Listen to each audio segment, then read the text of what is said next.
আসসালামু আলাইকুম। Education helpline চ্যানেলের পক্ষ থেকে সকলকে স্বাগতম। আজকের ভিডিওর বিষয় জিমেন প্রভাব কাকে বলে। উচ্চ ক্ষমতা সম্পন্ন চৌম্বক ক্ষেত্রের প্রভাবে পারমাণবিক বর্ণালীর রেখাগুলো প্রত্যেকে কয়েকটি লাইনে বিভক্ত হয়ে পড়ে। বিজ্ঞানী জিমেন এটি আবিষ্কার করেন এবং তার নাম অনুসারে একে জিমেন প্রভাব বলে।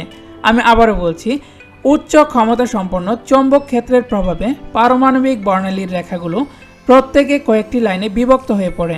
বিজ্ঞানী জিমেন এটি আবিষ্কার করেন এবং তার নাম অনুসারে একে জিমেন প্রভাব বলে। ভিডিওটি যদি আপনাদের কাছে একটুও ভালো লেগে থাকে তাহলে অবশ্যই ভিডিওটিতে একটি লাইক দিয়ে ইউটিউব চ্যানেলটি সাবস্ক্রাইব করে রাখবেন। তাহলে আমরা শিক্ষা সংক্রান্ত যে কোনো ধরনের ভিডিও আপলোড দিলে সাথে সাথেই নোটিফিকেশন পেয়ে যাবেন। ধন্যবাদ সবাইকে, সকলেই ভালো থাকবেন। পরবর্তী কোনো ভিডিওতে দেখা হবে আপনাদের সাথে। আল্লাহ হাফেজ।